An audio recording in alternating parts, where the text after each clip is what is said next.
Ikaduha nga Korinto, Kapitulo 1, versikulo 3 and 4. Pasalamatan nato ang Dios nga Amahan sa atong Ginoong Hesukristo, ang maluluyong Amahan o Dios nga tinubdan sa tanang pagdasig. Nagdihog siya kanato diha sa tanang kalisdanan, pinaagi sa samang pagdasig nga nadawat nato gikan sa Dios. Mas manako, unsa imong makuha nga kaayuhan kung musalig ka sa Ginoo.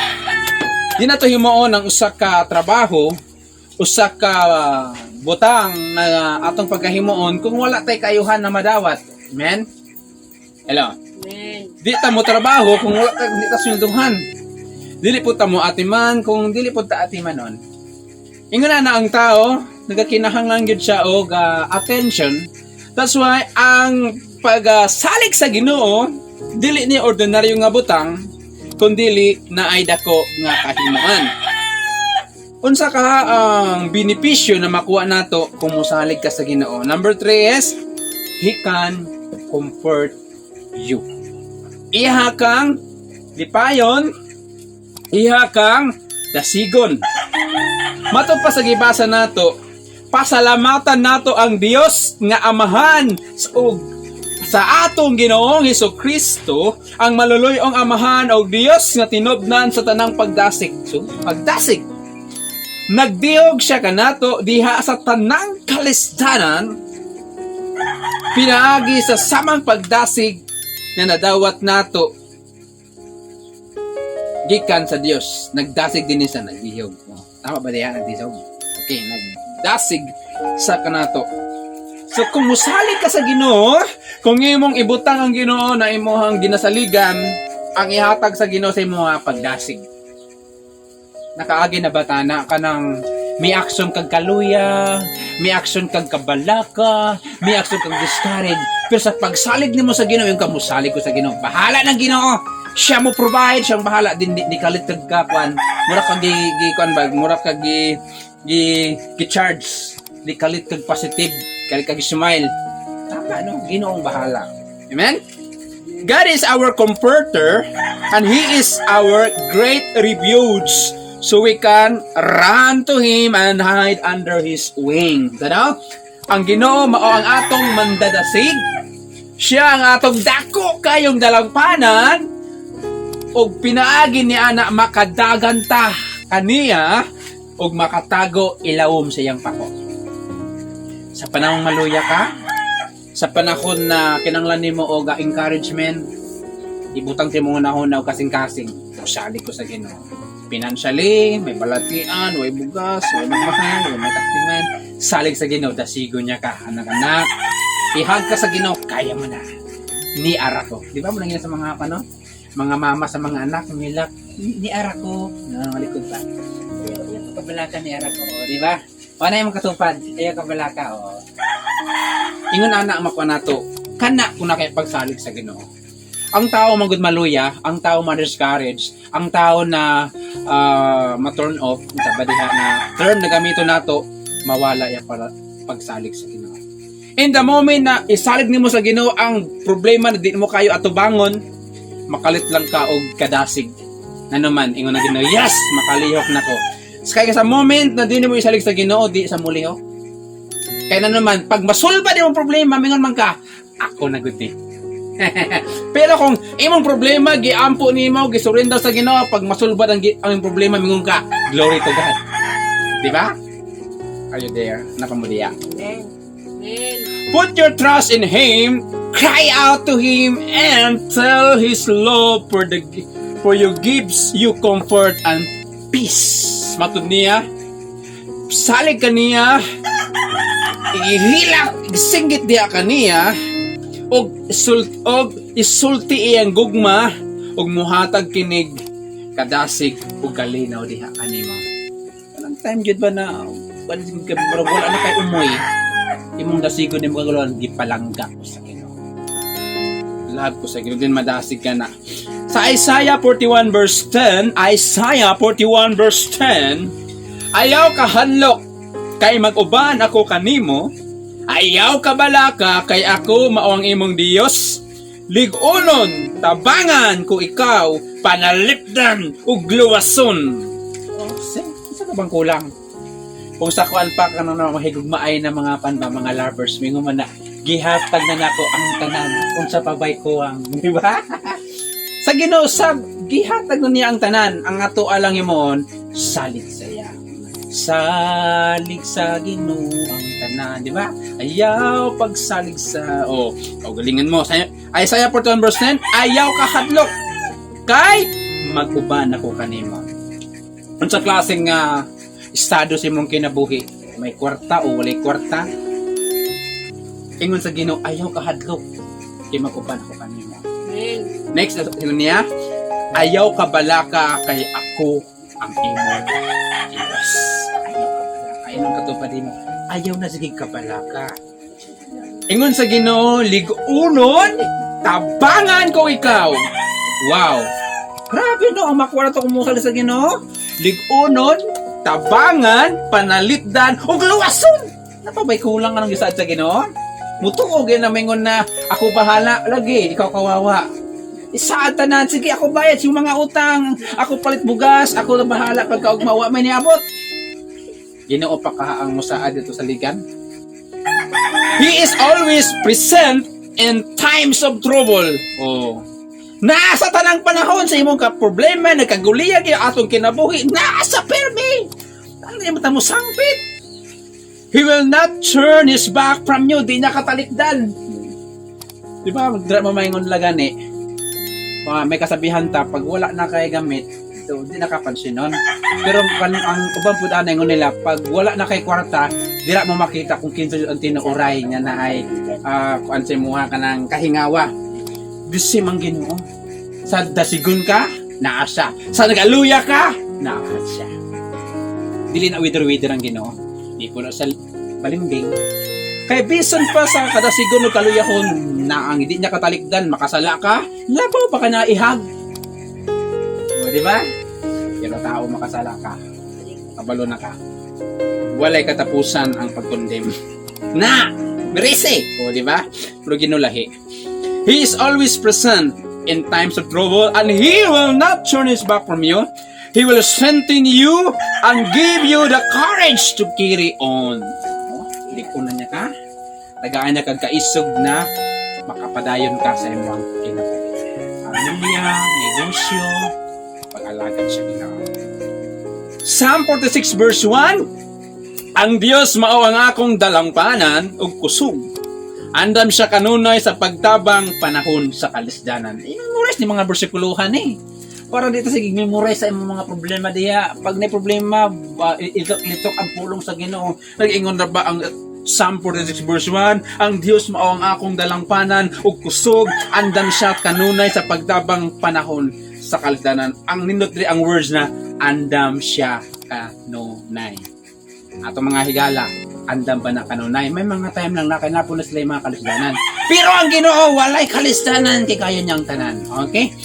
Next, ikaapat o katapusan nato na pagkatunan. Open your Bible in Exodus in chapter 14 verse 14. The Lord will fight for you. You need only to be still. In Bisaya, paghilam lamang kamo. Kay Ginoo maoy makig-away alang kaninyo. Ikaapat na makuha nimo pag mosalig ka sa Ginoo. Amen. Your battle belongs to Him. Ang imong problema belongs sa iya. Nindot no? Abi na tong problema na to ato ara. Problema ta kay watay kwarta. Ako na Ginoo. Your battles belong to Him. Ingon sa Bible, the Lord will fight for you. You need only to be still. Ang Ginoo daw makig-away sa imo ha, matod pa sa bersikulo, kinahanglan lang na mo pabili lang ka. Tuguti ang Ginoo mo musukol, mo musulbad, mo tabang sa ato ang mga problema. The same nila sa hitabo kaya nagkaguliya ang mga Israelite. Paglingin nila, uy, naanawa na mga Ehipso. Na pag-atod lang, uy, dagat. Usapan ni, dito ka mula mo yan eh. So, ingon ni Moises, the Lord will fight for you. Masa na hitabo? Kaya ang Ginoo mamakig-fight, natunga ang dagat, hiharangan ang mga Ehipto. Pag abot nila dito, pag agin nila sa dagat nga natunga, dugay-dugay, misunod na po ang Ehipto. abi nila makabintaha sila kay naa sila kabayo. Pag gawas na tanan sa mga Israelite, ingon sa Ginoo gibalik ang dagat. Mo gyap man tong kinabuhi. Sa panahon na sulbad yung problema, paglingin mo gamay unaan na po yung problema. Pero yung Ginoo, I will fight for you. Kana lang may tabo kung nakipagsalit sa Ginoo. Pero kung may pagsalit sa Ginoo, ikaw mo atubang sa iyong problema. Kasi kung saan niya mag-ampo ulit tubag, kay ang imong pagsalig na asa imong abilidad. Pero sa moment na ingon ka Lord, wa jud ko'y mahimo ani. Nay mo nang wala na ko'y mahimo. Wa jud ko'y mahimo ani Lord. Ayun kag na wala jud ko'y mahimo. Means na amo kay gamay, pero wa jud ko'y mahimo aning problema Lord. Bahala na ka. Then ang Ginoo muhikap sa mga hikapuno na makasingkasin. Di ba?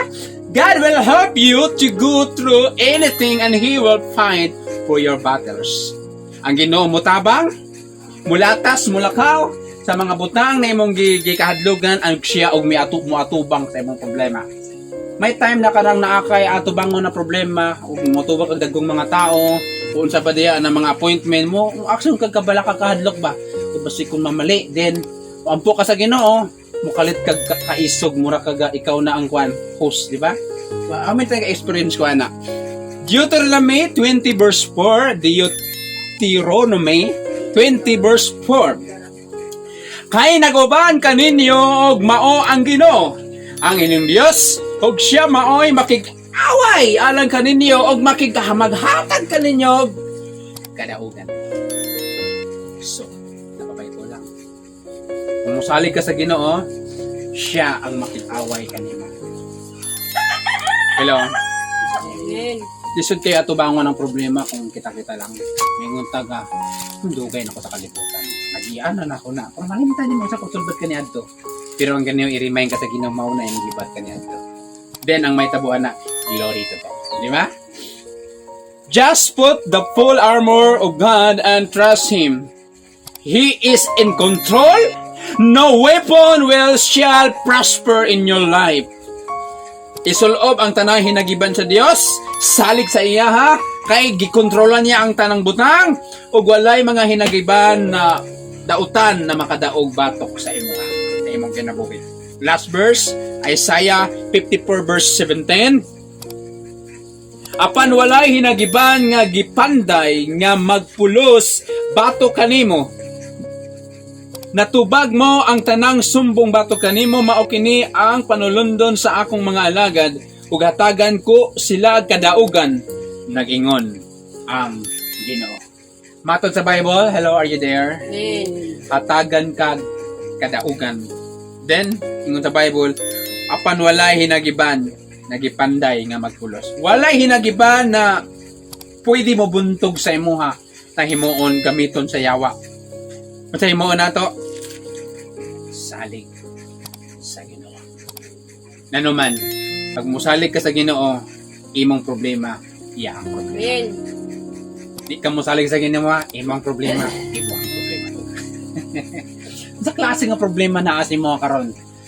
Kumo na kayo ang word na laban lang. Pag ingon tag laban lang, naa kay battles. It means problem. Pag naay problems, naa kay hinagiban. Ang hinagiban nimo is pagsalig. Di ba? Kung mugira ka batok sa kanang tawhanon na pakig-away, naa kay hinagiban, kusil o kutsilyo. Pero problema, ang imong hinagiban, salig sa Ginoo. Hello. Amen. Miingon ang Bible, nindot kaning 54 verse 17, wala hinagiban nga gipanday na magpulos batokan. Machismis, di nakabuntog sa imo ha. Pag musalig ka sa Ginoo, panalipdan ka sa Ginoo. Amen. Mura na ingon sa Proverbs na nagkuhag bato ang nagchismis sa imo na miunay og hapak siyang ulo. Na naman, masalig ka man sa Ginoo. Pung ka na sa Ginoo pag dili tinuod. That's why ayaw ka palaka, ayaw ka hadlok. Palayo na lang ang pagsalig sa Ginoo. Ayaw kalimtig ingon sa Exodus 14 verse 14, the Lord will fight for you. You need only to be still. Men, hilom, ayaw yaw-yaw, ayaw bagol-bulsa, wala problema na eh. Lord, di na ko mga lagad. Ano kung di ka mga lagad, may problema. Pag wala problema di ka mga lagad, buupang ko sa imo ha. Mga lagad tag di mga lagad na realidad ng problema. Mahandle nimong problema kung musalig ka sa Ginoo. Pag ba nako, ang pagsalig sa Ginoo una, ang benepisyo na makuha nimo dasigon niya. Bising unsa pa nakadakong problema, bising mayngong kawa na kasulbaran, dasigong ka sa Ginoo, mayngong Ginoo, ni ara ko na. Ni ara ko, ni ara imong daddy. Sa panahon na muhila ka, ihag niya ka. Tingala ka, init, magpamatin ako. Nakakalain man yan naman, ginagakos ka sa Ginoo. Amen. Muna yung ginapahilak ka sa Ginoo, kaya na naman, pag di ka muhilak manggod, magkasakit sa kasing-kasing. Agi naman na, kanang hilak ka sa iyo, putuyon pa ka, sipon, gawas, tanan, simot. Yun na, mapili mong kainit, kaya ginahag ka sa Ginoo. Muna, ginadati ka sa Ginoo. Kadua, pag musalig ka sa Ginoo, imong problema, iyahaw sa problema. Imo ang kaaway, iyahaw sa kaaway. Kung di ka musalig sa Ginoo, musamot naguliyang ang imong kinabuhi. Musamot nagka-discourage, din ang resulta, mubiyak ka. Amen. Ang nagkayawa. Welcome to my kung may group. So naman, ginahimo na tanan eh. Tanan na ginahimo sa yawa para mapaluya ka. Pero isa lang kabutang ang himo nimo. Salig, salig, salig, salig sa Ginoo.